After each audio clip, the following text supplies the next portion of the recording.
আল্লামা মাওলানা মুফতি নুরুল আরিফিন রেজভী আজহারি সাহেব উপস্থিত হয়ে গেছেন আপনাদের সামনে। ওনার মূল্যবান গুরুত্বপূর্ণ আলোচনা আপনারা শ্রবণ করবেন। আপনি ভাবছেন ইনিও 3 ঘন্টা বলবেন, তা না, ওনার আলোচনা আপনারা শুনবেন। আশা করি আলহামদুলিল্লাহ ভালো লাগবে, কারণ খুব গুরুত্বপূর্ণ হাদিস ও কোরআন থেকে দলিল ভিত্তিক আলোচনা করে। তো যাই হোক, ওনার বক্তব্য দেওয়ার আগে আমাদের এই আয়াস মাদ্রাসার 2 জন ছাত্রের মাথায় পাগড়ি পড়ানো হবে, হুজুরি পড়াবেন। আর আমিও এই জায়গায় পৌঁছেছি, বা আলহামদুলিল্লাহ 2-4 কথা আপনাদের সামনে যাই বলছি, এইভাবে হুজুর আমাকে নিয়ে যেতেন, বুঝলেন, যিনি আমাদের আপনাদের সামনে বসে আছেন। আলহামদুলিল্লাহ আমি একদম খুব কমজোরি ছিলাম। তো যাই হোক, আপনাদের দোয়াতে এবং হুজুর যথেষ্ট আমাকে ভালো বেশি বিভিন্ন জায়গায় নিয়ে গেছেন, যে ঠিক আছে একটা গজল পড়ো বা এই যে 10 মিনিট বক্তব্য দাও, এই জিনিসটা আস্তে আস্তে যে ভয় বুঝতে পারলেন। আলহামদুলিল্লাহ আপনাদের মধ্যে কাউকে যদি বলি 5 মিনিট মাইকে কথা বলেন, পারবে না, বিভিন্ন রকমের থতবত লেগে যাবে। কিন্তু আলহামদুলিল্লাহ যাই হোক, আজকে খুশির বিষয় যে যাক আমাদের উস্তাদুল মোকাররম তিনিও উপস্থিত হয়েছেন। তো আমি আলোচনা না করে হুজুরের সামনে আমি মাইক তুলে দেব। তো যাই হোক, আলহামদুলিল্লাহ এই জায়গায় যে আমি পৌঁছেছি, যে কথাটা বলতেছিলাম, আমি তো ধরেন আলহামদুলিল্লাহ পড়াশোনা যাই করে ওনার কাছে আলহামদুলিল্লাহ যথেষ্ট তিনি যেভাবে পড়িয়েছেন, যেহেতু মানে হাই স্কুলের টিচার, তিনি একজন সরকারি হাই স্কুলের টিচার, তো স্কুলেও তিনি যেভাবে পড়াতে যেতেন, তারপরে আবার আমাদেরকে আলাদাভাবে পড়াতেন, আবার ওখানে যেতেন, অনেক মেহনত করেছেন। তো যাই হোক, ওখান থেকে গিয়ে আবার মডেল শরীফ, তো সব আপনাদের দোয়া এবং হুজুরেরও দোয়া, আলহামদুলিল্লাহ আজকে এই জায়গাতে ওনাদের দোয়াতে আমি এই জায়গায় পৌঁছেছি। আর আপনারা তো দেখছেন যে যাই হোক, আমিও চেষ্টা করি যে না, এইভাবে আমি যদি কিছু তৈরি করতে পারি কমপক্ষে, তো মাদ্রাসার যাই হোক আপনাদের গ্রামে মাদ্রাসার ফুটন্ত ফুল আজকে আপনারা খাইয়ে দাইয়ে 2 বছর 4 বছর একটা করে জায়গা নিয়ে নিচ্ছেন। ওনার যে মাদ্রাসা আছে, আমি পড়েছি, প্রথমে কারেন্ট ছিল না, তা না 2-3 বছর বিনা কারেন্টেই, এখন কারেন্ট ছাড়া কেউ থাকতে পারবে না। তো যাই হোক, খাওয়া দাওয়ার দিক থেকে আর দিক থেকে কিছু কষ্ট হলেও ওটা পড়াটা একটা আরাম ছিল, আলাদা পড়ার দিকটা। তো যাই হোক আলহামদুলিল্লাহ হুজুর ওইভাবে ওই মাদ্রাসাটাকে কাপসিট মাদ্রাসা গড়ে তুলেছেন, আজকে অনেক উন্নত মানের। আপনারা দোয়া করবেন যেন ওই মাদ্রাসা আরো যেন উন্নত মান হয়, ওই মাদ্রাসা যেন বড় ইউনিভার্সিটি, যেটা পরিকল্পনা আছে, যেন ইউনিভার্সিটি আল্লাহ তাবারাক ওয়া তাআলা যেন হয়, কবুল করেন, বলুন আমিন। তো যাই হোক, আমি আলোচনা করছি না, ওনাদের মাথায় পাগড়ি দেওয়া হবে। সকলে একবার মোহাব্বতে জোরে সোরে একবার নারায় লাগান তো দেখি, নারায়ে তাকবীর, নারায়ে রিসালাত। আপনারা তো নিচ থেকে কিছুই বলছেন না গো। আমি আজকে যাচ্ছি রাত্রে, আমার কালকে বাংলাদেশের প্রোগ্রাম আছে সাতক্ষীরা, পরশুদিন মধুপুর মোতান। তো আমি কোথায় যাব, তারপরে আমার কোনো অসুবিধা নেই, সারা রাত জেগে দেবো আপনাদের দোয়ায়। কিন্তু আমার কথা হলো, আপনাদের আওয়াজ কোথায়? একটু মোহাব্বতে জোরে সোরে বলেন, নারায়ে তাকবীর, আল্লাহু আকবার। আওয়াজ হচ্ছে না, আরেকটু জোরে হবে, নারায়ে তাকবীর, আল্লাহু আকবার, নারায়ে রিসালাত, আহলে সুন্নাত জলসা কমিটি জিন্দাবাদ, হযরত মাওলানা মুফতি নুরুল আরিফিন রেজভী আজহারি সাহেব জিন্দাবাদ। কবি বলছেন, দেখুন, এ খোদা এ ঘুমন্ত তাকদীর জাগিয়ে দাও, চোখ দিয়েছো তো নবীর মদিনা দেখিয়ে দাও। এ খোদা এ ঘুমন্ত তাকদীর জাগিয়ে দাও, চোখ দিয়েছো তো নবীর মদিনা দেখিয়ে দাও। সোনার ক্ষমতা তুমি আমায় দিয়েছো খোদা, সোনার ক্ষমতা তুমি আমায় দিয়েছো খোদা, সোনার ক্ষমতা তুমি আমায় দিয়েছো খোদা।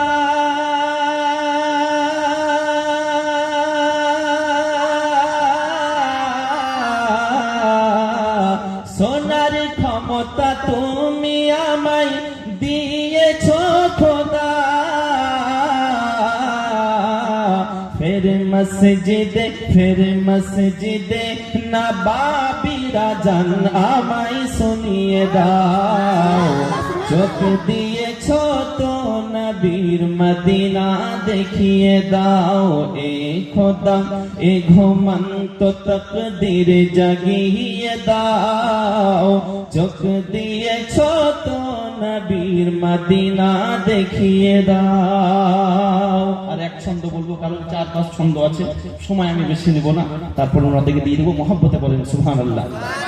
আর একটু জোরে বলেন কে চাই না মিহুর গেলে মান জান্নাতে যেতে, চাই না আমি হুর গেলে মান জান্নাতে যেতে, চাই না আমি হুর গেলে মান জান্নাতে যেতে,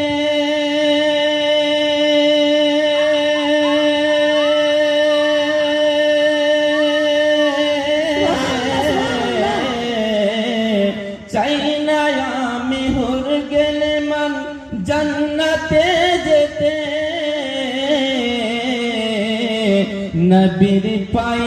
নবীর পায়ের তলায় আমার কবর বানিয়ে দাও চোখ দিয়েছ তো নবীর মদিনা দেখিয়ে দাও এ খোদা এ ঘুমন্ত তকদীর জাগিয়ে দাও চোখ দিয়েছ তো নবীর মদিনা দেখিয়ে দাও। আবার আমার চলে এসছে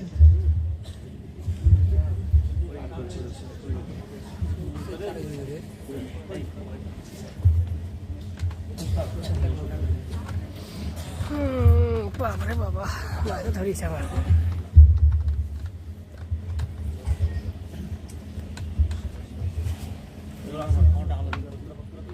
লাইট মারি দে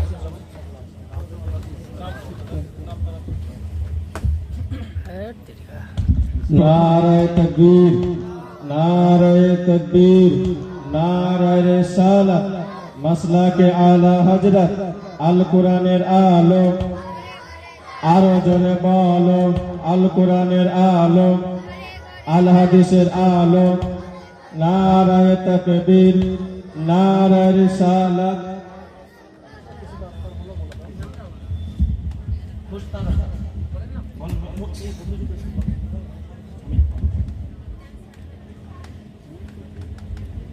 আজকে যিনার মাথায় পাগড়ি বাঁধানো হচ্ছে 10 তারিখ কেরাতের পাগড়ি বাঁধানো হচ্ছে। ইনার নাম হচ্ছেন খুস্তা রাজা, বাড়ি বর্ধমান। ইনার নাম হচ্ছেন খুস্তা রাজা, বাড়ি বর্ধমান। আপনারা ওনার জন্য দোয়া করবেন যেন আগে আরো বাড়তে পারে। আজকে যিনি পাগড়ি বাঁধছেন তিনার ভাগনা, আরো মহব্বত হলো সুবহানাল্লাহ। जिनार चेहरा दर्शन करते आছেন তিনার ভাগনার মাথা আজকে মাথায় পাগড়ি বাঁধছেন সুবহানাল্লাহ। ইনি কত আনন্দতে আছেন আর উনি কত আনন্দ বলে বোঝাতে পারা যাবে না সুবহানাল্লাহ। আবাদি মামা ভাগনা যেখানে বিপদ আসে না সেখানে, তাই ইনশাআল্লাহ মুফতি নূর আরফিন দাঁড়িয়ে আছে, কোনো রকমের ভয় নাই। আল্লাহর রহমতে আজকে আপনারা নিজ চোখে দেখতে পেয়েছেন আয়াস মাদ্রাসা রত্ন। আপনাদের দোয়ায় আপনাদের দানে সুবহানাল্লাহ আজকে এই আয়াস মাদ্রাসা গর্ব হয়ে তুলে উঠেছে। আপনাদের দান আপনাদের খাওয়া দাওয়া জায়গা বেফল হয়নি, ফলে কাজে লেগেছে সুবহানাল্লাহ সুবহানাল্লাহ। এবার যিনার পরে পাগড়ি বাঁধানো হচ্ছে তিনি হাইটে হতে পারে ছোট, কিন্তু সুবহানাল্লাহ আল্লাহ ওনার ব্রেন খুব তীক্ষ্ণ দিয়েছে। তিনার নাম হচ্ছেন শরীফ রেজা, বাড়ি হরিশরা। তিনার নাম হচ্ছেন শরীফ রেজা, গ্রামের নাম হরিশরা, আপনাদের নিকটবর্তী গ্রামে। আল্লাহ তাবারক তাআলা ওনার মাথায় পাগড়ি বাঁধানো হচ্ছে। আপনারা ওনার জন্য আমরা ওনার জন্য দোয়া করব যেন আগামীতে আরো উঁচু পদে নারায়ে তাকবীর, নারায়ে রিসালাত, মাসলাকে আলা হযরত, উলামায়ে আহলে সুন্নাত, খলিফায়ে হুজুর জামালে মিল্লাত আবার আমার যাই হোক এই বছর দুইজনের মাথায় পাগড়ি পরানো হলো। আমাদের আয়াস মাদ্রাসার যিনারা শিক্ষক আছেন, হরিশোড়া জামে মসজিদের ইমাম সাহেব হযরত মাওলানা সুজাউদ্দিন সাহেব, নাছিয়ার জামে মসজিদের ইমাম সাহেব হযরত মাওলানা তহিদুল ইসলাম সাহেব এবং বসইপাড়ার যিনি হাফিজ সাহেব হাফিজ সানারুল ইসলাম রেজভী সাহেব, আলহামদুলিল্লাহ ওনারা উপস্থিত আছেন। ওনাদের মেহনত এবং আমাদের মাদ্রাসায় যিনি থাকেন আলহামদুলিল্লাহ মাওলানা মহসিন সাহেব এবং আমি অধম, যাই হোক আমাদের যতটা পরিশ্রম চেষ্টা করেছি যিনি ছেলেদেরকে মানুষের মতো মানুষ করার, যাই হোক আর আমি অধম গুনাহগার যে আমার এই জায়গাতে হুজুরের ভাগ্নে, আলহামদুলিল্লাহ ওনার একটাই ভাগ্নে, তো যাই হোক এই মাদ্রাসায় দিয়েছে, আমিও ধন্য এবং ওনার কাছে আমি পড়াশোনা করে এই জায়গায়, তো ওনার ভাগ্নে আমার মাদ্রাসায় মানে বুঝতে পারছেন, তার জন্য আমি অত্যন্ত খুশি। যাই হোক আলহামদুলিল্লাহ আমি মন থেকে দোয়া করি আল্লাহ তাবারাক ওয়া তাআলা যেন ইনাদেরকে দ্বীনের খাদিম হিসাবে কবুল করেন, করুন আমিন। যাই হোক আমি আর আলোচনা করছি না, হুজুরের সামনে আমি মাইক্রোফোন মুখের সামনে উঠিয়ে দেব, ওনার গুরুত্বপূর্ণ আলোচনা আপনারা শ্রবণ করুন আর ইনশাআল্লাহ সব হাসিল করুন। ওরা নিচে বসবে, আপনারা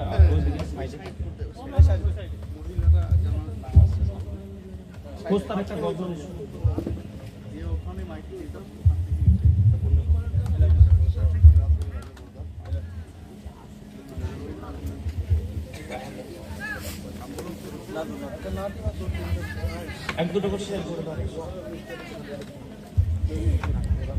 আসসালামু আলাইকুম ওয়া রাহমাতুল্লাহি ওয়া বারাকাতুহু।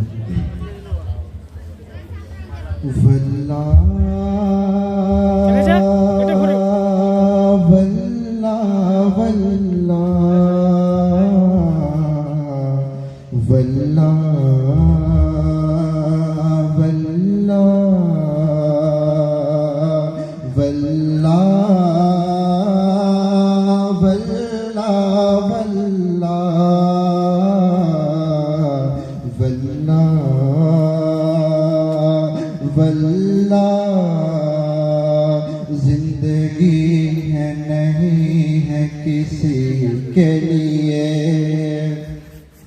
जिंदगी है नहीं है किसी के लिए, जिंदगी है नहीं है किसी के लिए, जिंदगी है नहीं है किसी के लिए, जिंदगी है नहीं है किसी के लिए, जिंदगी है नबी की नबी के लिए। वल्ला वल्ला वल्ला वल्ला वल्ला, न समझ मरते हैं किसी के लिए, न समझ मरते हैं किसी के लिए, न समझ मरते हैं किसी जिंदगी के लिए, न समझ मरते हैं जिंदगी के लिए, जीना मरना है सब कुछ नबी के लिए। वल्ला वल्ला वल्ला वल्ला वल्ला, कौन देता है देने को मुँह चाहिए, कौन देता है देने को मुँह चाहिए, कौन देता है देने को मुँह चाहिए, कौन देता है देने को मुँह चाहिए, देने वाला है सच्चा हमारा नबी। वल्ला वल्ला वल्ला वल्ला वल्ला वल्ला वल्ला वल्ला والله السلام عليكم ورحمة الله وبركاته.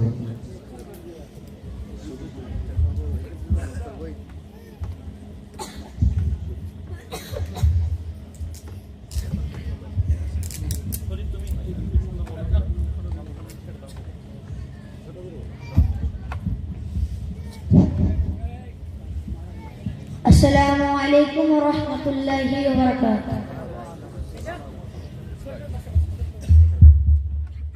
देखना हो मदीना का, देखना हो मदीना, देखना हो मदीना का, देखना हो मदीना, देखना हो मदीना मौला, देखना हो मदीना, मदीना দেখে মদন আপন করে নাও, ডেকে নাও মদিনায়া কা, ডেকে নাও মদিনায়, ডেকে নাও মদিনায় মাওলা, ডেকে নাও মদিনায়। চাঁদ নবী মুস্তাফার চরণের ধুল গো, সূর্য নবী পাকের ইশারায় ব্যাকুল গো, ইশারায় ব্যাকুল গো। কে চাঁদ নবী মুস্তাফার চরণের ধুল গো, সূর্য নবী পাকের ইশারায় ব্যাকুল গো, ইশারায় ব্যাকুল গো। কে চাঁদ নবী মুস্তাফার চরণের ধুল গো, সূর্য নবী পাকের ইশারায় ব্যাকুল গো। যে নবীর প্রেমে দেখি জামানা দিওয়ানা, ডেকে নাও মদিনায়া কা, ডেকে নাও মদিনায়, ডেকে নাও মদিনায় মৌলা, ডেকে নাও মদিনায়। আসসালামু আলাইকুম ওয়া রাহমাতুল্লাহি ওয়া বারাকাতুহু।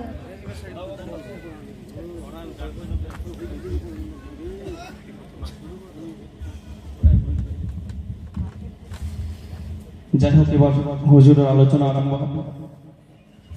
আপনারা সকলে জোরে সোরে নারায় দেবেন, নারায় তাকবীর। একটু আওয়াজটা মুখটা খুলেন, ভালো লাগবে। শীত তো ছেড়ে গেছে, খাওয়া দাওয়া প্রায় হয়ে গেছে। যাই হোক, আলহামদুলিল্লাহ। একটু জোরে সোরে, কালকে তো রাত জাগতে হবে না, হবে? কালকে ডাকবো না, আজকেই তো। যাই হোক, একটু পাশে মেলা হলো, তখন দেখছি রাত্রি 2-3টে সময় হুড় হুড় করে আসছে সব মেলার ভক্ত, সবাই এখানে যারা আছে। তো আলহামদুলিল্লাহ, বছরে একবার এখানে জালসা হয়। মাদ্রাসার উন্নতি কল্পে যদি একটু জোরে সোরে মুখ খুলে যদি নারায় তাকবীর, নারায় রিসালাতের ধ্বনি না বলেন, তাহলে আর কি করে হবে? মিশকাত শরীফের হাদিসে বলেছে, লা ইউমিনু আহাদুকুম হাত্তা আকুনা আহাব্বা ইলাইহি মি ওয়ালিদিহি ওয়া ওয়ালাদিহি ওয়ান নাসি আজমাইন। বলুন সুবহানাল্লাহ। হযরতে আনাস থেকে বর্ণিত, নবী পাক বলেছেন, ততক্ষণ পর্যন্ত পূর্ণাঙ্গ ইমানদার হতে পারবে না যতক্ষণ পর্যন্ত সকলের চাইতে পিতা মাতা, আত্মীয় স্বজন, পাড়া প্রতিবেশী, ব্যাংকের টাকা, তারপরে নিজের বিবি, বাল বাচ্চা, সকলের চাইতে আমি নবী আমাকে মোহব্বত না করি। তো সেই নবীর ভালোবাসায় নারায়ে রিসালাত বলে ইয়া রাসূলুল্লাহ বলতে পারবো না আমরা জোরে একটু? থাকো, একটু জোরে বলেন নারায়ে তাকবীর, নারায়ে রিসালাত, মাসলাকে আলা হযরত উলামায়ে আহলে সুন্নাত হযরত মাওলানা মুফতি নুরুল আরিফিন রিজভী আজহারি সাহেব, খলিফায়ে হুজুর জামালে মিল্লাত, খলিফায়ে হুজুর জামালে মিল্লাত, আয়াস মাদ্রাসা, মাদ্রাসা কমিটি, জলসা কমিটি, আয়াস গ্রামবাসী, নারায়ে তাকবীর, নারায়ে রিসালাত।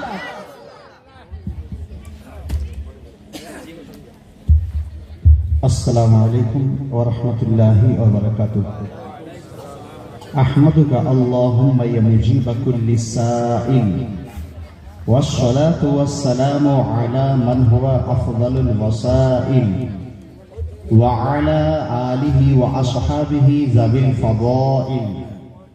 أما بعد، فقد قال الله تعالى في كلامه المجيد بسم الله الرحمن الرحيم وما أرسلناك إلا رحمة للعالمين آمنت بالله صدق الله العلي العظيم وصدق رسوله النبي الأمين المكين المتين الكريم والرؤوف الرحيم إن الله وملائكته يصلون على النبي يا أيها الذين آمنوا صلوا عليه وسلموا تسليما اللهم سيدنا مولانا محمد وعلى آل سيدنا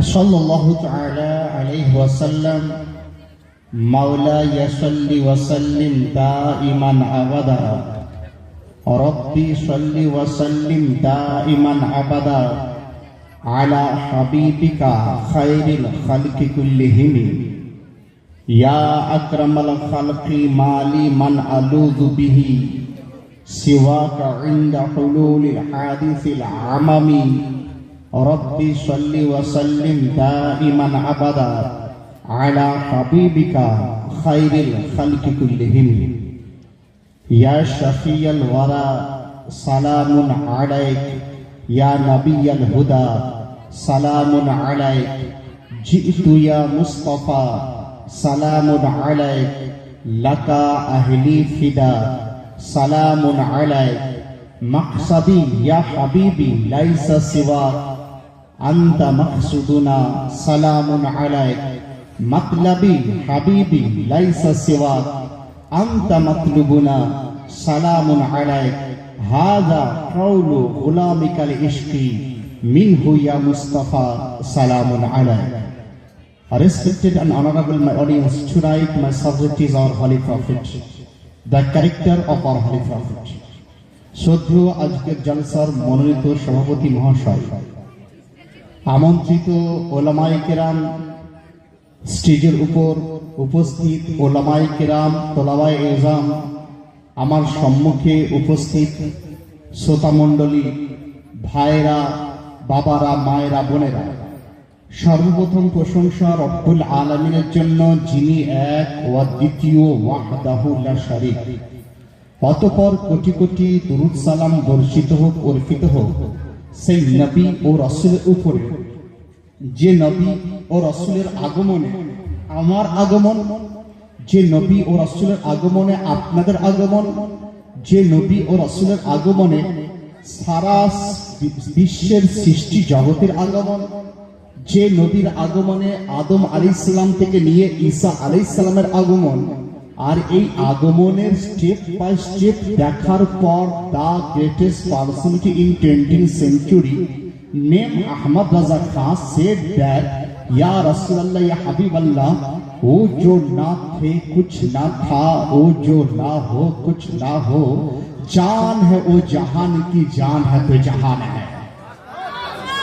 সেই নবী ও রাসূলের উপরে কোটি কোটি দরুদ ও সালামের ধারা বর্ষিত হোক, যে নবী মুস্তাফার পবিত্র চেহারা মোবারককে দেখার পর আজ থেকে 1400 বছর পূর্বে বিখ্যাত শায়ের, বিখ্যাত সাহাবী রাসূল যার নাম হযরত হাসান বিন সাবিত, তিনি ইরশাদ করেছেন, ইয়া রাসূলুল্লাহ, ইয়া হাবিবাল্লাহ, ওয়া আহসানু মিনকা লাম তারাকাতু আইনি ওয়া আজমালু মিনকা লাম তালিদিন নিসা খুলিকতা মুবাররান মিন কুল্লি আইবিন কাআন্নাকা কাদ খুলিকতা কামা তাশা। ইয়া রাসূলুল্লাহ, ইয়া হাবিবাল্লাহ, আপনার মতো এত সুন্দর চেহারা দুনিয়া তার কাউকে আল্লাহ প্রদান করেননি, কারণ আপনার মতো এত সুন্দর সন্তানের জন্ম কোনো মাও দিতে পারেনি। সেই নবী ও রাসূলের উপরে কোটি কোটি দরুদ ও সালামের ধারা বর্ষিত হোক, যে মুস্তাফা আজ প্রদান করেন, কালও প্রদান করতেন, কিয়ামতের সকাল পর্যন্ত প্রদান করবেন, যে চাইবে তাকে আমার মুস্তাফা তিনি দান তিনি করতে পারেন। আর এই দান করার ক্ষমতা, প্রদান করার ক্ষমতা হাদিসে পড়ার পর, কোরআন শরীফে পড়ার পর আলা হযরত আজিমুল মারাতাবাত मुजद्दिद दीन मिल्लत ने इरशाद करें या रसूलल्लाह या हबीबल्लाह कौन देता है देने को मुंह चाहिए देने वाला है सच्चा हमारा नबी সেই নবী রাসূলের উপরে কোটি কোটি দরুদ ও সালামের ধারা বর্ষিত হোক যে মুস্তাফা কালও জিন্দা ছিলেন আজও জিন্দা আছেন কিয়ামতের সকাল পর্যন্ত জিন্দা দিন থাকবেন আমার মুস্তাফার এই জিন্দা থাকার হাদিস পড়ার পর চতুর্থ শতকের মুজাদ্দিদ আলা হযরত আজিমুল মারতাবাত মুজাদ্দিদ দ্বীন মিলাত তিনি ইরশাদ করেন ইয়া রাসূলুল্লাহ ইয়া হাবিবাল্লাহ তু জিন্দা হে ওয়াল্লাহ তু জিন্দা হে ওয়াল্লাহ মেরি চশমে আলম সে ছুপ জানে वाले সেই নবী রাসূলের উপরে কোটি কোটি দরুদ ও সালামের ধারা বর্ষিত হোক যে নবী মুস্তাফা চলা ছিল অতুলনীয় বলা ছিল অতুলনীয় দুনিয়ার বুকে কোনো মানুষ ছিল না যিনি নবী মুস্তাফার মতো হতে পারবে দুনিয়ার বুকে কোনো মানুষ হবে না যে রাসূলের পাক সাহেবের আওলাদের মতো হতে পারবে আর এই হাদিসকে পড়ার পর চতুর্থ শতকের মুজাদ্দিদ আলা হযরত আজিমুল মারতাবা মুজাদ্দিদ দ্বীন মিল্লাত তিনি ইরশাদ করেন সারে ऊंचों में ऊंचा समझिए जिसे है उस ऊंचे से ऊंचा हमारा नबी सारे अच्छों में अच्छा समझिए जिसे है उस अच्छे से अच्छा हमारा नबी আসুন সকলে ভক্তি ভরে আর একবার দরুদের ডালি পেশ করে নিয়ে আল্লাহুম্মা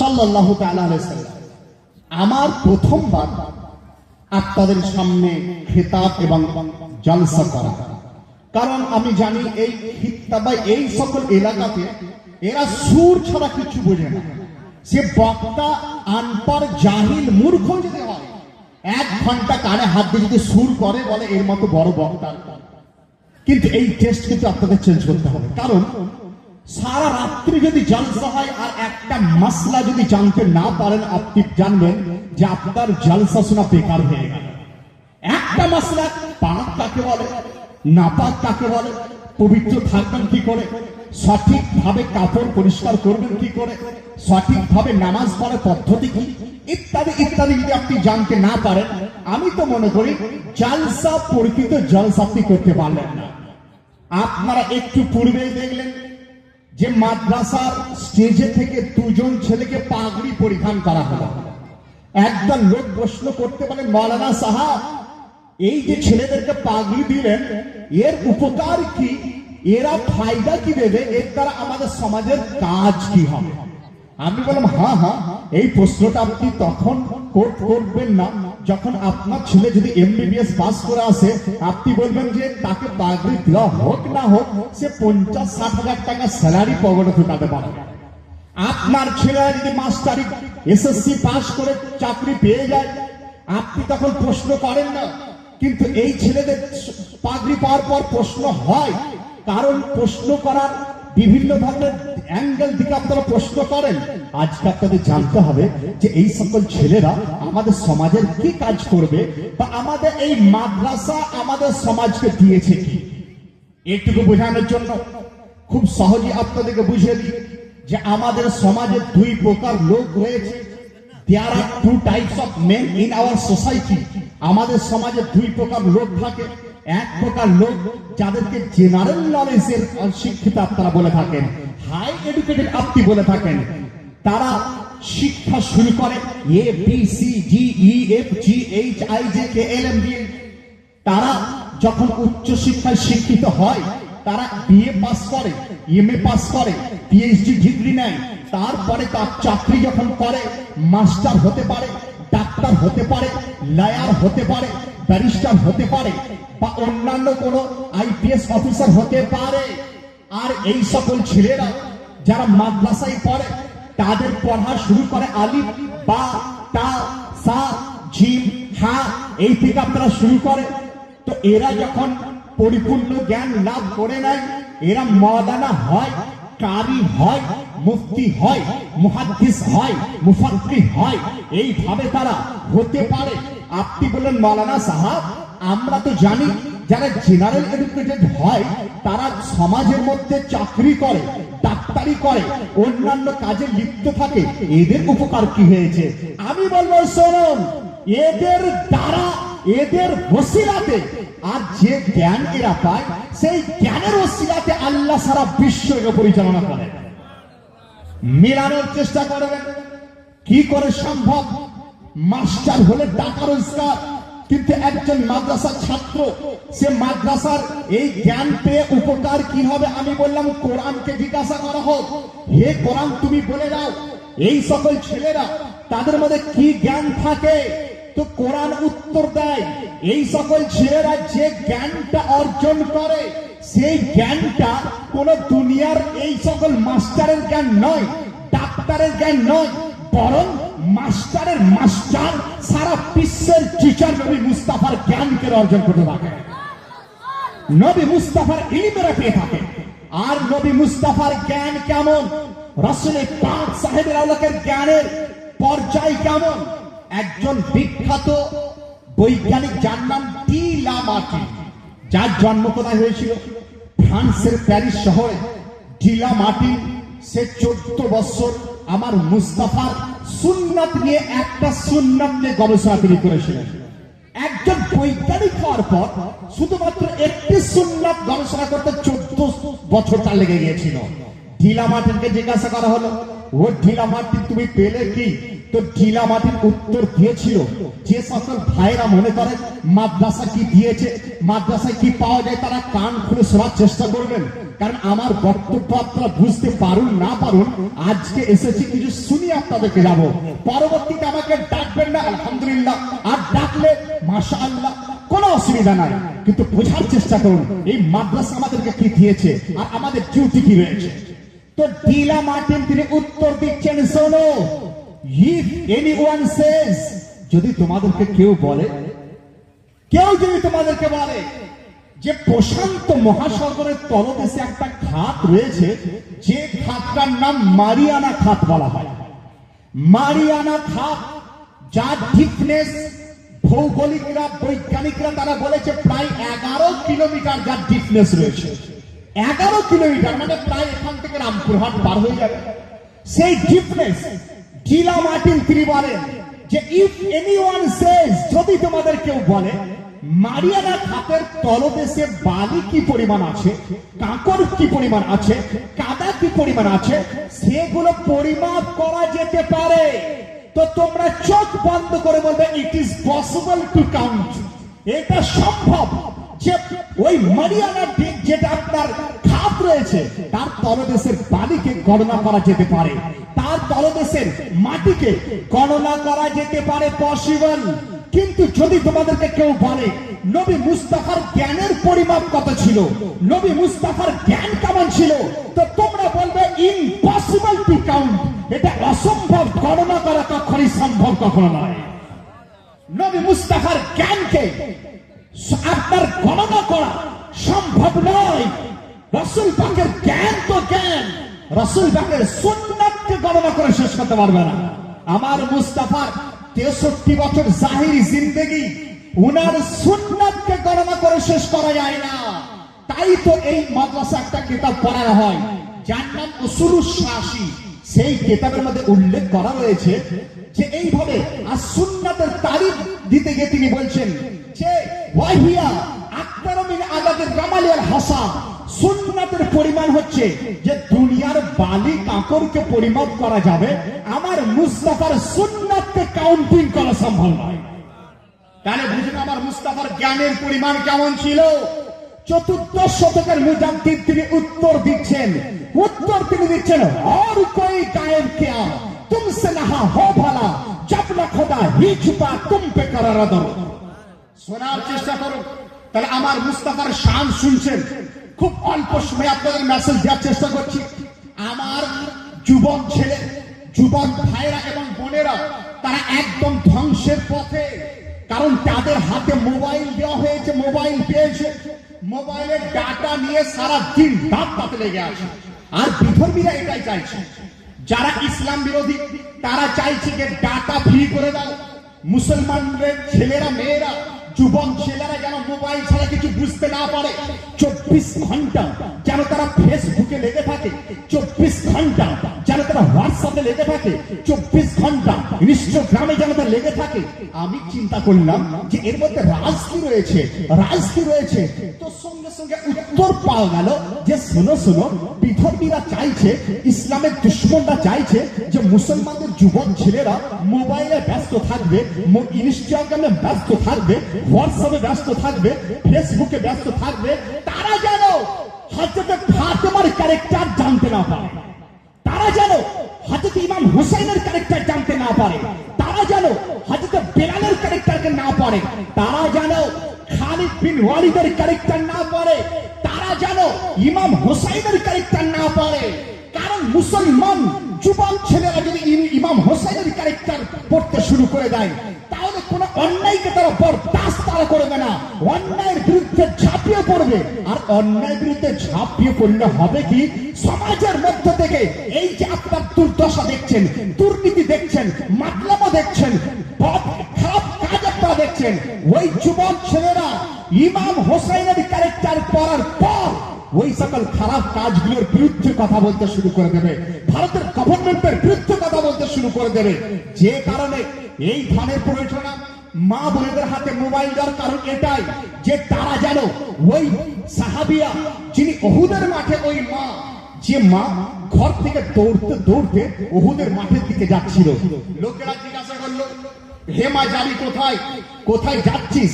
তো সঙ্গে সঙ্গে ওই মা উত্তর দিচ্ছে যে উহুদের মাঠের দিকে যাচ্ছি, কারণ আমার কানে খবর এলো যে আমার মুস্তাফার উপরে হামলা করা হয়েছে, আমার নবীর উপরে অত্যাচার হয়েছে, আমি উহুদের মাঠে গিয়ে ওই সকল দুশমনদের উত্তর দিয়ে দেখাই। এই কথা বলেছে। তো ওই লোকটা বলছে, বেটি যে কাজ কিছু নাই, কাল তোর স্বামী উহুদের মাঠে শহীদ হয়ে গেছে। তো ওই মা উত্তর দিচ্ছেন, নো প্রবলেম, আমার স্বামী চলে গেছে, বিন্দু মাত্র কষ্ট আমি পাইনি, বলো বলো আমার মুস্তাফা কেমন আছে। আবার ছুটে যাচ্ছে, কিছুদূর যাওয়ার পর জিজ্ঞাসা করা হলো, বেটি যাবি কোথায়? তো ওই মা উত্তর দিয়েছিলেন, আমি উহুদের মাঠের দিকে যাচ্ছি। লোকেরা বলল, তোমার বেটা শহীদ হয়ে গেছে। ওই মেয়ে উত্তর দিয়েছিলেন, সাহাবিয়া মহিলা সাহাবী উত্তর দিলেন, আমার ছেলে শহীদ হয়ে গেছে, বিন্দু মাত্র কষ্ট আমার হয়নি, বলো বলো আমার মুস্তাফা কেমন আছে। আবার এগিয়ে চলে গেলেন, উত্তর পাচ্ছিলেন না, একটু দূরে চলে গেছেন, একজনের সঙ্গে সাক্ষাৎ। তিনি বলেন, মা যাবি কোথায়? বলে, আমি যাব উহুদের মাঠে। কেন যাবি? বলে, উহুদের মাঠে, উহুদের মাঠে আমার মুস্তাফার খবর দিতে যাচ্ছি। বললো, যে কাজ কিচ্ছু নাই, তোমার ভাই শহীদ হয়ে গেছে। তো ওই মা উত্তর দিয়েছিল যে আমার মা ভাই শহীদ হয়ে গেছে, কোনো আপত্তি নাই, বলে আমার মুস্তাফা কেমন আছে। যখন উত্তর দেওয়া হলো, রাসূলের পাক তিনি কুশলে রয়েছেন, সুন্দর রয়েছেন, ওই মহিলা আল্লাহর দরবারে সাজদা আদায় করে বলছে, হে আল্লাহ, আমার স্বামী গেছে, আমার কোনো কষ্ট আমার নাই, আমার বেটা গেছে, কোনো কষ্ট নাই, ভাই গেছে, কোনো কষ্ট নাই, আমার মুস্তাফা সঠিক আছেন, মানে সারা বিশ্ব সঠিক আছে, এটা আমার ঈমান বলে। তাহলে বুঝুন যে আজ যুবক ছেলেদের অন্তর থেকে এই ইশকে মুস্তাফার ধনকে আপনার পুরো টেনে বার করে নেওয়া হচ্ছে, যে কারণে আমার ছেলেরা অতি মেতে গেছে, ছেলেদের মধ্যে আর কোনো সোচ দেখতে পাওয়া যায় না, সোচ দেখতে পাওয়া যায় না। আপনার ছেলে চাল চলন জানোয়ারের মতো হয়ে গেছে, মা বোনেদের আচরণ একদম কুৎসিত নরকি নারীদের মতো তাদের হয়ে গেছে। সব সময় আপনার লেগে মা বোনেদের আমি বললাম, মা বোন কেন কেন এই সকল ফেসবুক কেন, হোয়াটসঅ্যাপ কেন, এর কারণটা কি? তো মা আমাকে উত্তর দিচ্ছে, মাওলানা সাহেব তোমরা বুঝবে না, তোমরা তো মৌলবী, এর দ্বারা আমরা অনেক কিছু জানতে পারি। আমরা কি জানতে পারি? বললে অনেক ঘটনা জানতে পারি, ইত্যাদি ইত্যাদি। আমি আপনার এলাকার ছেলেকেও দেখছি, বাইরের লোকেদেরকে দেখি যে তাদের ক্যারেক্টার এমন হয়ে গেছে যেন তারা জুনুন পাগলের মতো হয়ে গেছে, দুনিয়ার মোহাব্বতে আর খারাপ লোককে অনুকরণ করে তারা যেন জানোয়ারের মতো হয়ে গেছে, চুল কাটছে জানোয়ারের মতো, ড্রেস পরছে জানোয়ারের মতো, পশুর মতো আচরণ। আমি বললাম, পশুর মতো আচরণ কেন করছো? সে বলল, মৌলানা সাহেব একটা ক্রিকেটারকে দেখেছি, তার চুল এইভাবে কাটা, আমিও এইভাবে কেটেছি। একজন ফিল্ম অ্যাক্টরকে দেখেছি, প্যান্ট পরছে ছিঁড়া প্যান্ট, এইভাবে পড়তে শুরু করেছি। আমি বললাম, জানিস যাদের কোনো ক্যারেক্টার থাকে না, আইডিয়াল ক্যারেক্টার থাকে না, সঠিক ক্যারেক্টার থাকে না, তারা ক্যারেক্টার পাওয়ার জন্য ফেসবুক খোঁজ করতে শুরু করে, হোয়াটসঅ্যাপ করতে শুরু করে, সেখান থেকে কোন ফিল্ম অ্যাক্টরকে দেখে তার মতো ক্যারেক্টার নিতে শুরু করে। এই সকল মুসলমান যারা, তারা কিন্তু এই সকল ক্যারেক্টার নয়।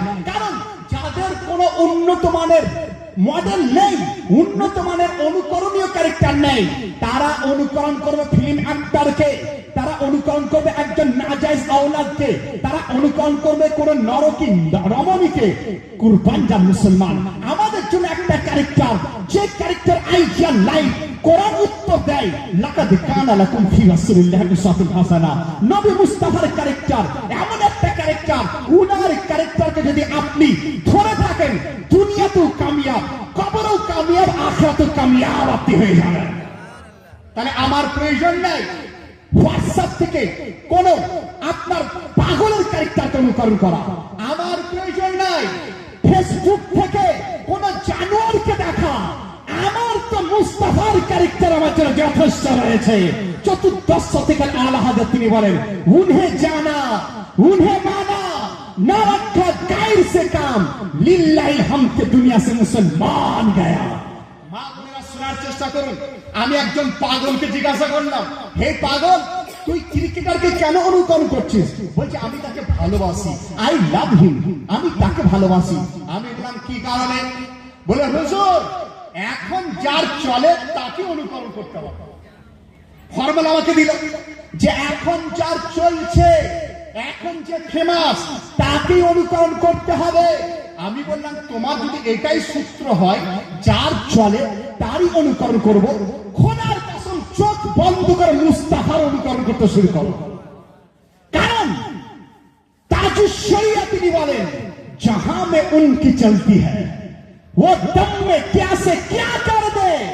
শুধু তুমি দেখছো যে আজকে এই লোকটা চলছে, কালও চলতো, কিয়ামতের সকাল পর্যন্ত যার চলো তিনি আমার মুস্তাফা, যার কেউ না, মুস্তাফার চলে যায়। তো ইয়ং ছেলেরা বোঝার চেষ্টা করো আমার খেতাবকে। বুঝতে পারছো কিনা আমি বুঝতে পারছি না, কারণ আমি খুব দিল থেকে আফসোসের সঙ্গে ওয়াজ করার চেষ্টা করি। কারণ যে বহুদিন পর প্রথম চান্স আমি পেয়েছি, শুধুমাত্র ওই জাহিল আনপঢ় লোককে নিয়ে এসে 3 ঘন্টা বক্তব্য শোনার লোক তোমরা।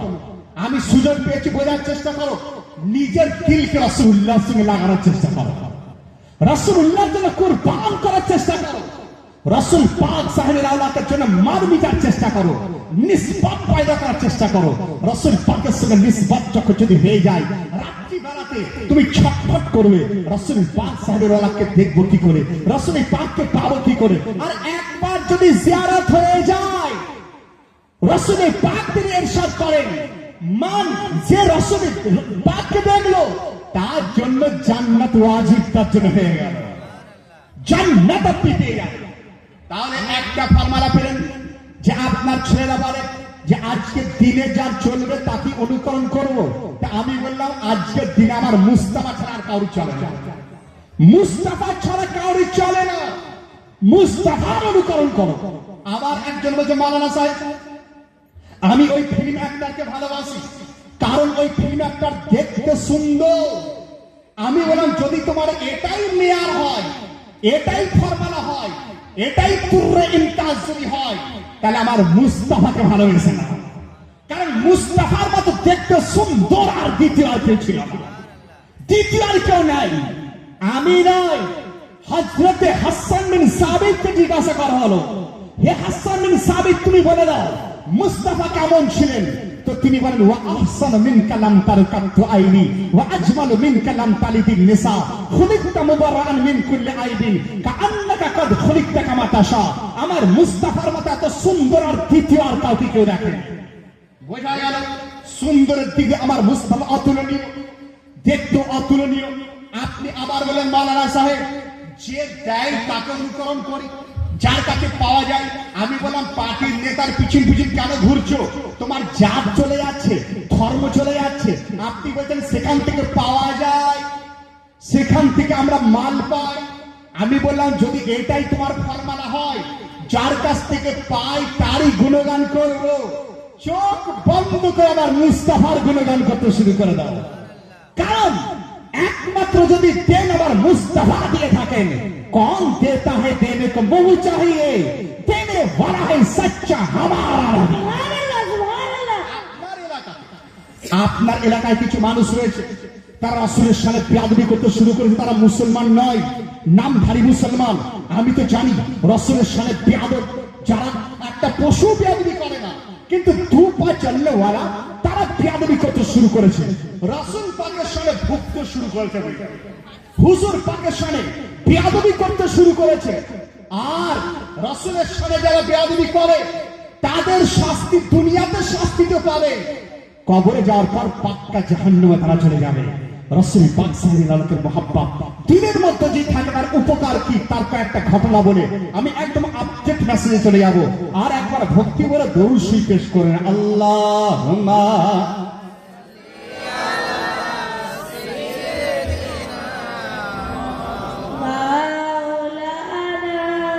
মুহাম্মাদ ওয়া আলা আলিহি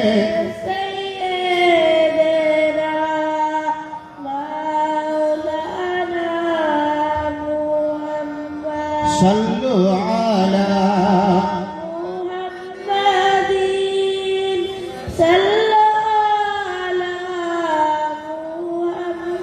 صلوا على محمد صلوا على محمد हर दम ज़बान से निकालो पाक नबी हर दम ज़बान से निकालो सफियाना সাল্লাল্লাহু তাআলা সাল্লাম। তাহলে আপনারা শুনছেন এই মাদ্রাসা দিয়েছে কি আপনাকে বাঁচার রাস্তা, এই মাদ্রাসা আপনাকে দেখিয়েছে।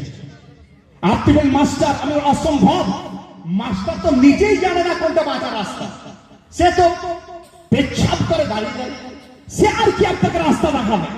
আপনি বলেন ডাক্তার, আমি বলেন ডাক্তার নাই ডাকাত, সে তো পয়সা নিয়ে তবে অপারেশন করে, সে আপনাকে রাস্তা কি দেখাবে। আপনি বলেন পার্টির লিডার, আমি বলেন পার্টির লিডার নয়, সে কি আপনাকে রাস্তা দেখাবে, যে না পাকে ব্যস্ত সবসময়।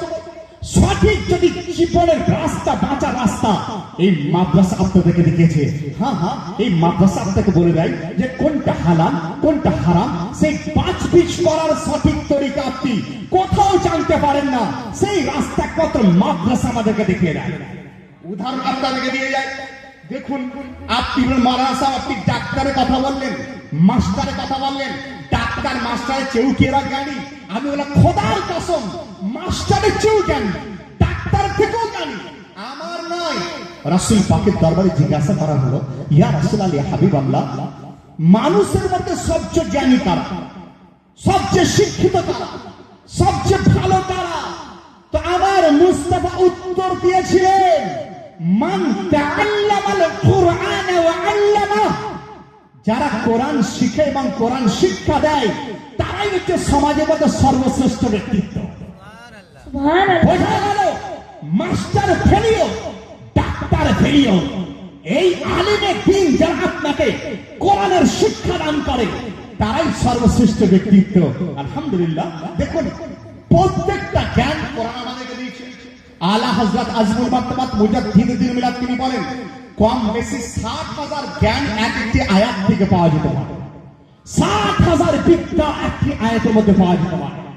তার মানে বোঝা গেল বোটানি কোরআন শরীফের মধ্যে, থিওলজি কোরআন শরীফের মধ্যে, জিওলজি কোরআন শরীফের মধ্যে, ম্যাথমেটিক্স কোরআন শরীফের মধ্যে, সায়েন্স কোরআন শরীফের মধ্যে, হিস্টোরি কোরআন শরীফের মধ্যে, এমব্রিওলজি কোরআন শরীফের মধ্যে, মেডিকেল সায়েন্স কোরআন শরীফের মধ্যে, মডার্ন সায়েন্স কোরআন শরীফের মধ্যে, ওশেনোলজি কোরআন শরীফের মধ্যে, পিসোলজি কোরআন শরীফের মধ্যে, সমস্ত জ্ঞান কোরআন মাজিদের মধ্যে রয়েছে। কখন আমাকে ডাকবেন 2 ঘন্টা 3 ঘন্টা খেতাব করব যে বিজ্ঞান কোরআন শরীফে আছে কি হবে। আলহামদুলিল্লাহ, শুধু ওই কানে এইভাবে বক্তাদের বক্তব্য শুনবে না, বুঝলেন? এত ভুল কিছু তারা বলে যাচ্ছে, যেটা ঘটনা নয় সেই ঘটনা বলে আপনাদের কাছে পয়সা লুটে নিয়ে তারা চলে যাচ্ছে। তাদের থেকে দূর থাকুন। আপনাকে আমি একটা প্রমাণ করি যে আমার মুস্তাফা দয়াবান কেমন ছিলেন। যিনি দয়াবান, সেই দয়াবানের প্রতি দিলকে লুটাতে হবে, তার প্রতি কুরবান হতে হবে, তার প্রতি আপনাকে একদম মর মিটতে হবে। রাসূলের পাক কত দয়াবান দেখুন। আজকের দিনে আমাদের বেশিরভাগ রোগ যারা আছে, আমাদের রোগ বেশিরভাগ পেটের রোগ, আমরা বেশি ভুগি। 100টার মধ্যে 80টা লোক তাদের পেটের মধ্যে রোগ, কারো গ্যাস্ট্রিক, কারো সিস্ট, কারো আরো কিছু, কারো বদহজম ইত্যাদি হয়ে থাকে। তা আমি বললাম জানেন, এই সূত্রটা ফর্মুলাটা যদি আপনি ডাক্তারের কাছে না গিয়ে কোন রকম এমবিবিএস ডাক্তারের কাছে না গিয়ে যদি মাদ্রাসার আলিমের কাছে আসতেন, হুজুর এর জন্য রাসূলের পাক কি কোনো থিওরি বলেছেন, হুজুর পাকে কি কোনো হাদিস রয়েছে, যদি জিজ্ঞাসা করতেন, তো আমার তো মনে হয় আলিমের দিন যে রাস্তাটা বলতো সেই রাস্তা এখতিয়ার যদি করতেন, আপনি গ্যাস্ট্রিক থেকে আপনি বেঁচে যেতেন, আপনার পেটের রোগ থেকে আপনি ইবাদত পেয়ে যেতেন। আপনি বলেন কিভাবে? আমার মুস্তাফার সুন্নাত আপনারা শুনলেন যে গণনা করে শেষ করা যায় না। বালিকে গণনা করা যেতে পারে, মাটিকে গণনা করা যেতে পারে, ইটকে গণনা করা যেতে পারে, আমার মুস্তাফার সুন্নাতে গণনা করা যায় না। আমার মুস্তাফা খাবার খাওয়ার সুন্নত তিনি বর্ণনা করেছেন। হুজুর ইরশাদ করেন, খাবার শুরু করো বিসমিল্লাহ বলে লবণ দিয়ে চেখে শুরু করো। লবণ চাকা মানে লবণ দিয়ে খাওয়া নয়, এইভাবে চাটলেন, চেখে শুরু করলেন। এরপরে আপনার ভাত খাচ্ছেন, বিরিয়ানি খাচ্ছেন, আর খিচুড়ি খাচ্ছেন, গরুর গোশত, মুরগির গোশত, মাছ, ডিম, হাবিজাবি আপনি খেতে শুরু করেছেন। আর সর্বশেষে আপনি আবার মিষ্টি দিয়ে শেষ করতে বলা হচ্ছে। সর্বশেষে মিষ্টি দিয়ে শেষ করেন। তাহলে রাসূল পাকের সুন্নাত আপনারা শুনতে পারলেন। রাসূল পাকের সুন্নাত লবণ দিয়ে শুরু, তারপরে যা খুশি খাচ্ছেন খান, হালাল জিনিস খাওয়ার পর সর্বশেষে মিষ্টি দিয়ে শেষ করছেন। হাই হাই কুরবান যান, যার থিওরি আজকে বিজ্ঞান বলতে পারেনি। যখন আপনার পেটে গ্যাস্ট্রিক হয়ে যাচ্ছে, আপনি চলে যাচ্ছেন ডাক্তারের কাছে, তো ডাক্তার সিলাইন আপনাকে দিয়ে দিচ্ছে, ডাক্তার আপনাকে এমন একটা জিনিস দিয়ে দিচ্ছে, বলছে এটা খাও, এটার দ্বারা কি হবে, পেটে উপকার পাবে। আপনি লবণ চিনি শরবত করে আপনি খাবেন। যদি আমার মুস্তাফা এই সুন্নাতটা মান্য করতেন, রাসূলের পাক সাল্লাল্লাহু আলাইহি ওয়াসাল্লাম বললেন প্রথম লবণ দিয়ে, তাহলে পেটের তলদেশে লবণ পৌঁছালো প্রথম, তার উপরে ভাত, তার উপরে মাছ, তার উপরে মাংস, তার উপরে ডিম, তার উপরে আরো কিছু খাচ্ছেন, সর্বশেষে রাসূলের পাক তিনি বলেন মিষ্টি দিয়ে, তাহলে তলাতে লবণ, মাঝখানে খাবার, তার উপর মিষ্টি, এরপর পানি পান করতে বলছেন। পানি যখনই পান করছেন, উপরের মিষ্টিতে পানি পেয়ে আস্তে আস্তে খাবারের মাধ্যমে নিচে গিয়ে সল্টের সঙ্গে মিলিত হচ্ছে। যখনই মিলিত হয়, সে থেকে আপনার ওয়ারিসের মতো একটা সুন্দর জিনিসের তৈরি হচ্ছে। যদি এইভাবে খান, তাহলে ওটা কোনোদিন আর বদ হজমে পরিণত হয় না, কোনোদিন বদ হজমে পরিণত হয় না। ছেলেরা কেন তোমরা জানোয়ারদের কেন অনুকরণ কেন তোমরা করো? অনুকরণ যদি করতে হয়, মুস্তাফা অনুকরণ করার চেষ্টা করো। আমরা চেষ্টা করি নিসবত জোড়া, আপনার নিসবত জুড়ে দেন।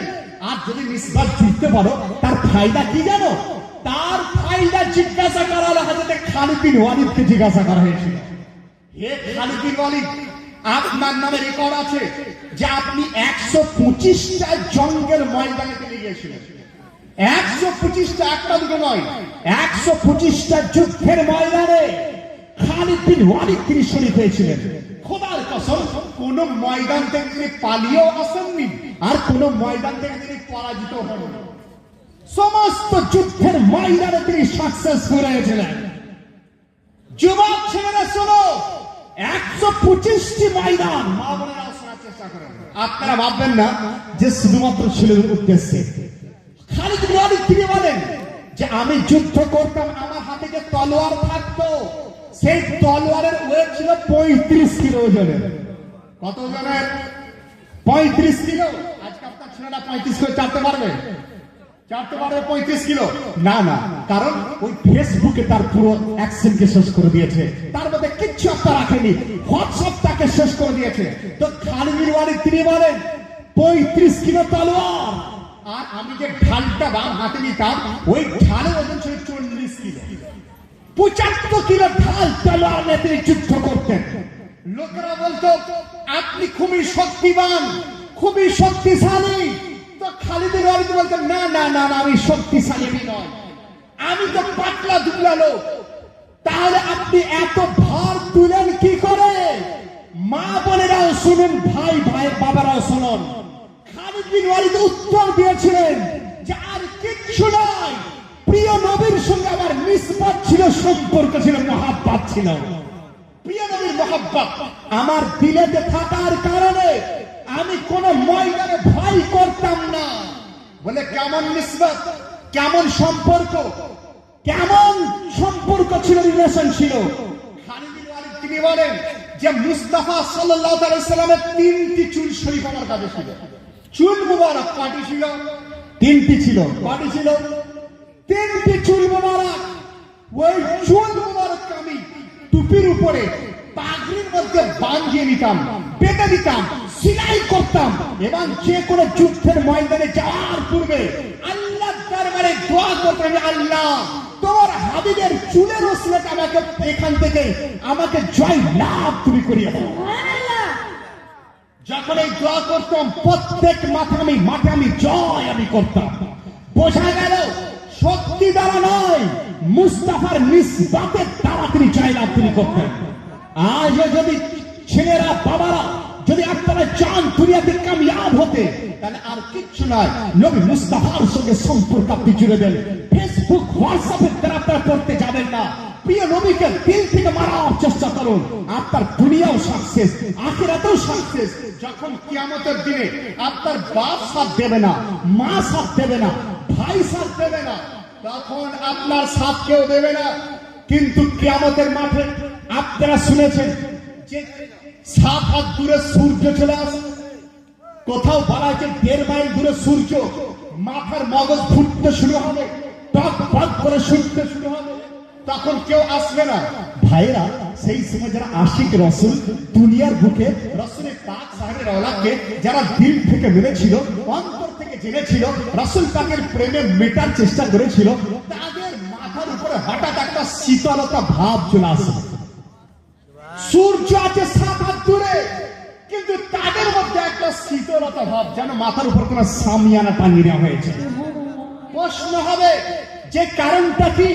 তো 4th শতকের মুজাদ্দিদ আলা হযরত তিনি উত্তর দিয়েছেন এইভাবে, উর্দু শেরে তিনি বলছেন, কত সময় তিনি বলছেন দেখো, তিনি বলছেন जब बाम तजल्ली पर वो नैयर जा आया, जब बाम तजल्ली पर वो नैयर जा आया, जब बाम तजल्ली पर वो नैयर जा आया, जब बाम तजल्ली पर वो नैयर जा आया, सर था जो गिरा झुक कर, दिल था जो तपाया, सर था जो गिरा झुक कर, दिल था जो तपाया। আবার তিনি বলছেন যে ওই সময় আমার মুস্তাফা হাসরের মাঠে তিনি আসবেন, আর যখনই মুস্তাফা আসবেন আমি সারা জিন্দেগি মুস্তাফার জন্য সালাম করেছিলাম।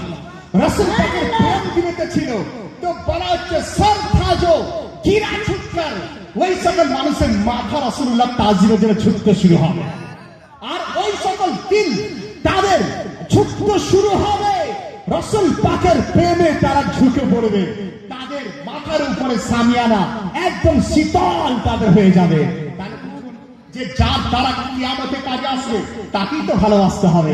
নিজের লিডারকে জানার চেষ্টা করুন, আমার আপনার লিডার আর কেউ নন, আমার আপনার লিডার নবী মুহাম্মদ রাসূলুল্লাহ সাল্লাল্লাহু আলাইহি সাল্লাম। তাই তো আলা হযরত তিনি বলেন, ও जो ना थे कुछ ना था, वो जो ना हो कुछ ना हो, जान है वो जहान की, जान है तो जहान है। ও जो ना हो कुछ ना हो, নামাজের মধ্যে যদি ওযু না हो নামাজ হবে না, রোজার মধ্যে ওযু না हो, যদি রাসূলের পাক না থাকেন রোজা কমপ্লিট নয়, আপনার জিন্দেগির মধ্যে ওযু না हो জিন্দেগি বেকার হয়ে যায়, যদি আপনার সাংসারিক জীবনে ওযু না हो আপনার জিন্দেগি বেকার হয়ে যায়। যদি আপনার কর্মজীবনে ওজো না হো, আপনার কর্মজীবন বেকার হয়ে যায়, ওজো না হো কুছ না হো, ওজো না থে কুছ না থা, ওজো না হো কুছ না হো, জান হো জাহান কি, জান है तो জাহান है। তাই আপনার আমার সঙ্গে একবার একটা নারা লাগান, বলুন লব্বাইক ইয়া রাসূলুল্লাহ, লব্বাইক ইয়া রাসূলুল্লাহ, লব্বাইক ইয়া রাসূলুল্লাহ, লব্বাইক ইয়া রাসূলুল্লাহ। রাসূল পাকের প্রেম যদি আপনার অন্তরের মধ্যে থাকে, তা আপনার দিলটার সাধারণ মানুষের দিল নয়, সাধারণ মানুষের দিল নয়। আলা হযরত আজিমুল মারতাবা মুজাদ্দিদুদ দ্বীন মিল্লাত পরে তিনি ইরশাদ করছেন যে সে সাধারণ নয়, বরং সাধারণ হচ্ছে সে আলা সে হয়ে যায়, উন্নত মানের সে হয়ে যায়। लहद में इश्क रुखे शाह का दाग लेके चले, क्या কবরের মধ্যে যখন যাবে আশিক রাসূলকে দেখে দেখার পর ফেরেশতারা বলবে যে এর জন্য রাস্তা ক্লিয়ার করে দাও, কারণ আশিক রাসূল সে রয়েছে। যাই হোক, আমি একদম শেষ পর্যায়ে আমার সুন্নি দর্পণ পত্রিকা বললাম 3 মাস পর পর বের হওয়ার চেষ্টা চলছে। আপনারা অনেকে জানলেন, অনেকে জানলেন না। এর মধ্যে অনেক মাসলা মাসিল আপনারা পাবেন। আমার লিখিত বই প্রায় 42টি বই রয়েছে বলছেন। তো বই না পড়লে আপনারা সঠিকভাবে বুঝতে পারবেন না। মা বোনদের জন্য নামাজ শিক্ষা, মহিলাদের নামাজ শিক্ষা খুব নতুন প্রিন্টে আপনার এসেছে। আবার সুন্নি তওবা নামাজে মুস্তাফা সেটাও আসছে। তো এইগুলো থেকে অনেক মাসলা আপনারা জানতে পারবেন এই পত্রিকা পড়লে। রোজার মাসলা খুঁটিনাটি, নামাজের মাসলা খুঁটিনাটি, যাকাতের মাসলা খুঁটিনাটি, সাংসারিক জীবনের বিভিন্ন মাসলা খুঁটিনাটি ইত্যাদি ইত্যাদি। আর আজকে ওয়াহাবিয়াত সম্বন্ধে আপনারা জানতে পারবেন। মাত্র 30 টাকা মূল্যে এগুলো আপনারা নিয়ে যাওয়ার চেষ্টা করবেন। আমি একদম শেষ মুহূর্তে আমার লিখিত একটা বাংলা মানকাবাত পড়বো, পরে আমার বক্তব্য শেষ করবো। দেখুন আমাদের পরিচয়, আমরা মুসলমান, সুন্নি মুসলমান। আমরা কি মুসলমান? সুন্নি মুসলমান। আর সুন্নি মুসলমানই হচ্ছে একমাত্র জান্নাতি মুসলমান। সুন্নি মুসলমান, জান্নাতি মুসলমান। আর আপনি যে মুসলমান, এটা আমাদের গর্বের বিষয়। আমি মুসলমান, গর্বের বিষয় কিনা? গর্বের বিষয়। গর্ব যদি আপনি না করেন, মুসলমান হওয়া বেকার আপনার হয়ে যায়। কারণ রাসূল পাক সাল্লাল্লাহু আলাইহি ওয়াসাল্লামের গোলাম আমরা। তাই আমি মানকাবাত লিখেছি এভাবে, গর্বেতে বলো মোরা মুসলমান, দম্ভেতে বলো মোরা মুসলমান, গর্বেতে বলো বলুন মোরা মুসলমান, দম্ভেতে বলো মোরা মুসলমান, গর্বেতে বলো মোরা মুসলমান, দম্ভেতে বলো মোরা মুসলমান। খোদা হলেন এক, মাদের আকীদা, আমাদের আকীদা আল্লাহ এক, আল্লাহ এক। খোদা হলেন এক, মাদের আকীদা, সাধারণ যিনি থাকবেন সর্বদা। খোদা হলেন এক, মাদের আকীদা, সাধারণ যিনি থাকবেন সর্বদা। সৃষ্টি করেন যিনি জমিন ও আসমান, সৃষ্টি করেন যিনি জমিন ও আসমান। গর্বেতে বলো মোরা মুসলমান, বলুন আপনারা, গর্বেতে বলো আমরা মুসলমান, গর্বেতে বলো মোরা মুসলমান, দম্ভেতে বলো মোরা মুসলমান। আমি চাই না যে আমি থাকতে থাকতে আমার এলাকা একদম শেষ হয়ে যায়, কারণ এক একে উঠতে শুরু করেছেন, আমি বুঝতে পারছি। তো যে কারণে বহু লম্বা মানকাবাত নয়, 2-4টে গুরুত্বপূর্ণ শের যেটা আপনাদের পরিচয় দরকার সেগুলো আপনাদের বলে দিই। কারণ এই সকল শেরগুলো জানলে বা বুঝলে আপনাদের অনেক উপকার রয়েছে বললেন। তো আমি এই মানকাবাতের মধ্যে যেগুলো খুব গুরুত্বপূর্ণ শের সেগুলো আমি পড়ি। মসজিদ শহীদকার সন্ডে ও বেঈমান, মসজিদ শহীদকার সন্ডে ও বেঈমান, তুচ্ছ দুনিয়ায় দোজখে তোর স্থান। অনেকে বুঝতে পারেন কারণ শের হচ্ছে এমন শের, বুঝলেন, একটা শেরে সেই কাজ করে দেয় যেটা তলোয়ারে যে কাজ করতে পারে না। আগেকার দিনে আমার মুস্তাফা যখন দিন ইসলাম প্রচার শুরু করলেন, তো কাফির মুশরিকরা অত্যাচার করলো, তো সাহাবী রাসূল একটা শের বলে দিতেন, কাফির মুশরিকরা যেন মনে হচ্ছে তারা একদম মরে গেছে, মারা গেছে। একটা শেরের পর যেন এলাকাকে চুবিয়ে দেয়।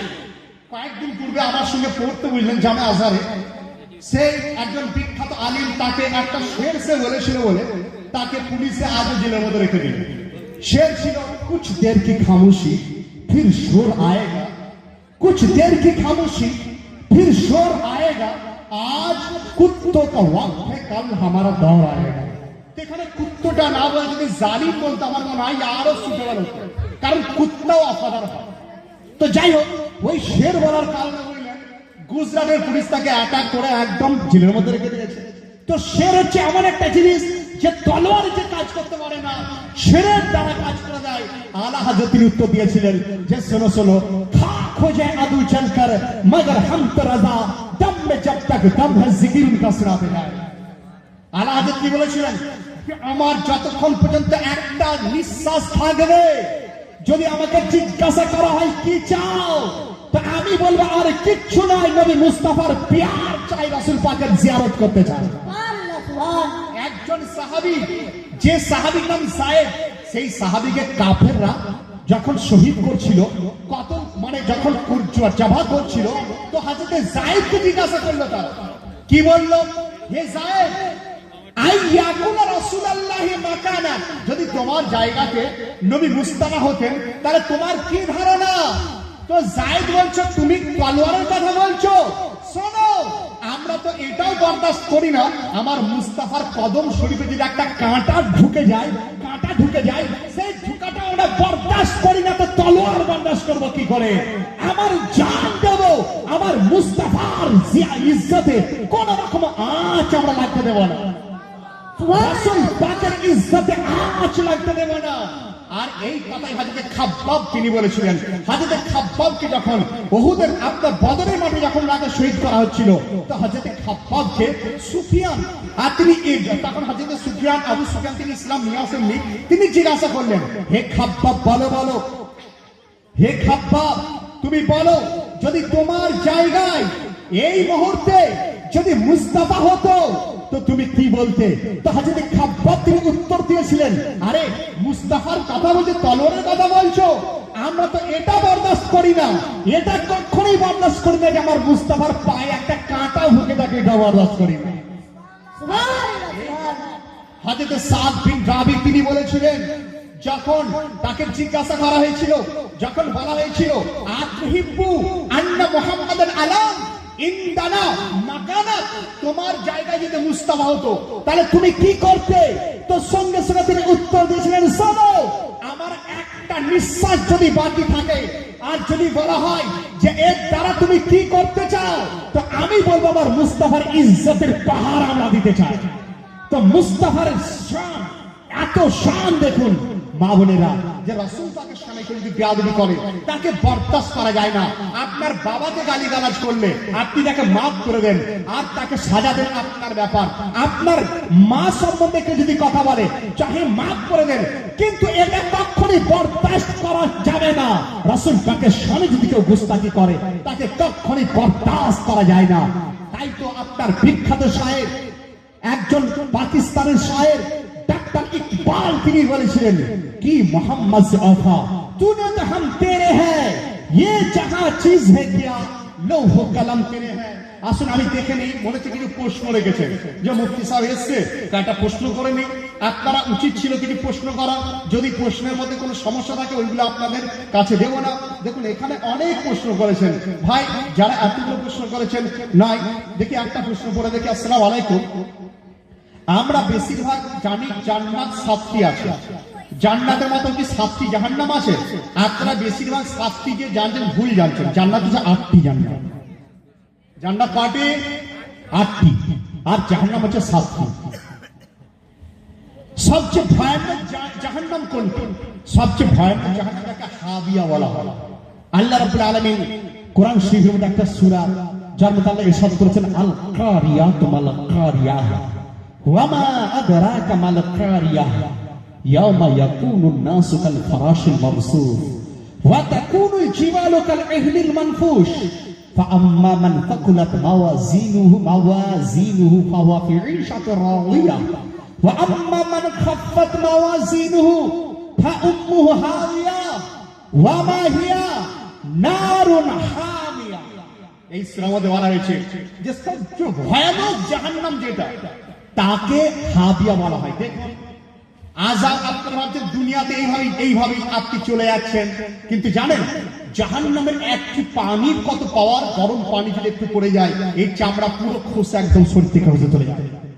মা বোন শুনে রাখুন, বেপরদা যদি আপনি হয়ে যান, ওই বেপরদার সাজা যদি জাহান্নামের এক বুঁদ পানি হয় তো পুরো শরীরের চামড়া আপনার গুটিয়ে যাবে একদম। ভয় করার চেষ্টা করুন ওই জাহান্নামকে, হাবিয়া জাহান্নামকে। যা খুশি বলছেন, যা খুশি করছেন, এটা একটা কুকুরের জিন্দেগি হতে পারে, মুসলমানের জিন্দেগি নয়। মুসলমানের জিন্দেগিতে এটাই যে চলবে যখন সে খোঁজ করবে আমার মুস্তাফা চলতেন কি, খাবে যখন তখন খোঁজ করবে আমার মুস্তাফা খেতেন কি করে, বাড়ি যখন স্বামীর সঙ্গে কথাবার্তা বলবে তখন খোঁজ করবে সাইয়েদা ফাতেমাতুজ জাহরা, উনার ক্যারেক্টার কেমন হতো। আর এইগুলো জানার জন্য আপনার পড়ার প্রয়োজন আছে, আলিমের দরবার থেকে জানার প্রয়োজন আছে। কোন টিভি সিরিয়ালের দ্বারা সম্ভব নাই, সেগুলো আপনাকে জাহান্নামে নিয়ে যেতে পারে কিন্তু আপনাকে সঠিকভাবে সন্ধান দিতে পারে না। আজকাল একটি বালাই সে ইউটিউবের বক্তা, ওই বক্তারা বেশিরভাগ হচ্ছে ওহাবি মার্কা বক্তা, তাদের মধ্যে কোনো ভিত্তি বলে কিছু নাই। আবার অনেকে স্টুডিও তৈরি করেছে বাড়ির সামনে, সেই স্টুডিওর সামনে দুটো একটা কথা বলে দিলে আপনার মতো লোকের মন পাওয়ার জন্য। অর্থাৎ ইউটিউবের বক্তা নয়, সরাসরি আমাদের মতো বক্তার বক্তব্য শুনুন, পশ্চিমবঙ্গে ভালো ভালো বক্তাদের বক্তব্য শুনুন, যারা 2-3 ঘন্টা একদম পানির মতো আপনাদেরকে বোঝানোর তারা চেষ্টা করবে। তো বুঝতে পারলেন আপনার দুটো প্রশ্নের উত্তর এখানে হয়ে গেল। ফাইনাল জাহান্নামের নাম হাবিয়া দোজখ। দেখুন এখানে আমার লিখেছে কোরআন শরীফ কয়টি পাঠ, এই দেখুন এই সকল প্রশ্নকে আপনারা করা। কোরআন শরীফে তো 30 পারা আপনারা জানেন, অতএব 30 পারা মানে এটাই আমাদের ঈমান। যদি এদিক ওদিক আপনি করেন তাহলে সেই ক্ষেত্রে আপনি মানে সঠিকভাবে শরীয়ত থেকে বাইরে চলে গেলেন। এখানে আমার অনেক এক্সপ্লেন বলেছেন, এই এক্সপ্লেন করার সময় নাই। যদি আপনার জানার প্রয়োজন হয় আমি রুমে যে আরাম করবো সেখানে আপনি বলবেন, কোনো মাসলা তো লিখে দিলেন না। আমি ভালো হয়তো জিজ্ঞাসা করছেন হুজুর কোন কাপড় যদি নাপাক হয়ে যায় পাক করবো কি করে, কারণ এই কাপড়টা নাপাক সারা জিন্দগি কিন্তু পাক না হতে পারে যদি তরিকা ইখতিয়ার না করি। আশ্চর্যের বিষয়, আপনি সারা জিন্দগি আপনি একটা কাপড় পরে নামাজ পড়ছেন, একটা লুঙ্গি পরে কি পাঞ্জাবি পরে, জুম্মার দিনে ওই কাপড় পরেছেন, উপরে সিটরাস, উপরেতে আপনি বিভিন্ন ধরনের আতর ছড়ালেন, আপনি ভাবছেন যে মসজিদে চলে যাচ্ছি সুগন্ধ পেয়ে আমার কাপড়টা পাক, কিন্তু ভাই কাপড়টা হয়তো নাপাক আপনার রয়ে গেছে। কাপড় পাক করবো কি করে আপনাকে খুব অল্প সময়ে বুঝিয়ে দিই। ধরুন এই কাপড়ের মধ্যে কোন রকম নাপাক লেগে আছে, গরুর পেচ্ছাব হোক, গোবর হোক, বাচ্চা ছেলের পেচ্ছাব হোক, লেগে গেছে, তো কাপড়টা আমি বললাম পাক করবেন কি করে। একটা লোক বলছে হুজুর ডিটারজেন্টে সার্ফ এক্সেল নেবো, তাতে ভালো করে দিয়ে ধুবে নেবো বাস। আমি বললাম অসম্ভব, কাপড়টা কোনোদিন পাক হবে না, কোনোদিন পাক হবে না। তার সঠিক নিয়ম কি, যে কাপড়ের যে জায়গায় নাপাক লেগেছে নাপাক থেকে আপনি প্রথমে ধুলেন, ধোয়ার পর পানি দ্বারা প্রবাহিত পানি, এমন নয় যে সে বালতির পানিতে আবার ডুবুচ্ছেন আবার এই করছেন, বালতির পানিতে একটা ডুবিয়ে দেবেন মানে গোটা কাপড়টাই নাপাক হয়ে গেছে। কাপড় নাপাক লেগে আছে, এই পানি পড়ার পর আবার